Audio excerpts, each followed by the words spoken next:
Ouais. L'occasion pour moi de vous présenter le corps arbitral aussi ce soir avec monsieur Matteo Waro au centre. Il sera assisté de monsieur Jackson Manglou et de Richard Lebon. Le coup franc pour le gardien de but dionysien. Je vais avec Ahmed Majinda qui essaye de trouver de l'autre côté. C'est pas mal Sébastien Boyer qui avait centré. Ça n'est pas terminé. C'est pas terminé, l'ouverture du score. Quel but d'Ivan Multana. Il est beau.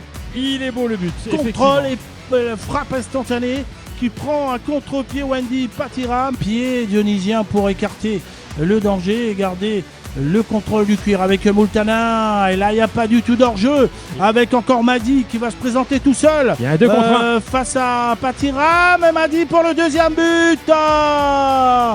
Quel but, quel chevauché. On va suivre ce coup franc. Combinaison qui frappe directement. Et le but. Il est magnifique. Le but. On l'avait senti venir. Le coup Chiaveri et le ballon qui revient de la surface de réparation. Ah, le poteau. Le poteau qui sauve Gérald Casambeau. Avec attention, avec beaucoup de mouvements de la surface de réparation. Attention, Casambeau qu'il faudra sortir. Oh là là. Il a fait l'arrêt qu'il fallait. Encore un sauvetage. Gopal Quentin donc pèse pour pas mal, pour beaucoup d'ailleurs sur la défense également. Donc sur monsieur Waro, on aurait bien aimé encore 5 ou 10 minutes de jeu, nous. Non, mais monsieur Waro qui siffle la fin de ce premier acte. Jean-Marc Zerdebien. Ouais. Il y a l'ouverture du score par Multana Ivan à la 12e minute de jeu. Et le deuxième but de Madi à la 30e minute de jeu pour cette équipe de l'ACS Redoute. Et le but de l'AES Convenance de Sainte-Marie par Minacci, ce coup franc à la 33e minute de jeu. On espère pouvoir, on le souhaite de tout cœur et surtout pour vous, regarder cette seconde période avec encore plus de suspense dans le poste d'ailier droit. Olivier Geneviève qui va certainement essayer d'apporter de la fraîcheur avec les Saint-Mariens. Le beau centre, c'est pour Gopal. Et là peut-être l'égalisation. L'égalisation de Kevin Annette à la 55e minute. Je vous le disais que je sentais plus du tout ces Dionysiens dans la récupération du ballon. Et là d'un retourné acrobatique magistral. Kevin Annette qui remet les pendules à l'heure au niveau du score. Gopal tout seul qui va lasser encore pour Annette. Quel sauvetage de Casambeau. Pas de débordement, il garde l'esprit fair play, l'esprit sportif. Et ben voilà, Jean-Marc Zerdebien, on ira droit, on y aura droit. Et donc dans cette rencontre qui garde un suspense total, entier. La séance fatidique des pénaux, c'est pour maintenant. Le premier tireur, c'est Quentin Gopal. Casambeau et l'arrêt de Gérald Casambeau. Je vous le disais, Jean-Marc Zerdebien. On a ce qu'un capitaine peut faire avec 1, 2, 3, 5 pas d'élan pour et qui la loupe. Parti sur le diminutif. Alors, retentative, voyons voir Casambeau. Attention, Casambeau qui est lui et qui loupe.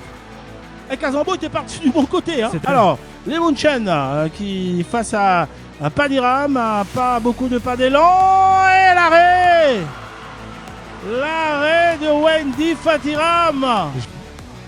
Il me semble que ça, que c'est Gopal qui va tirer. Non, le premier but. Le premier but.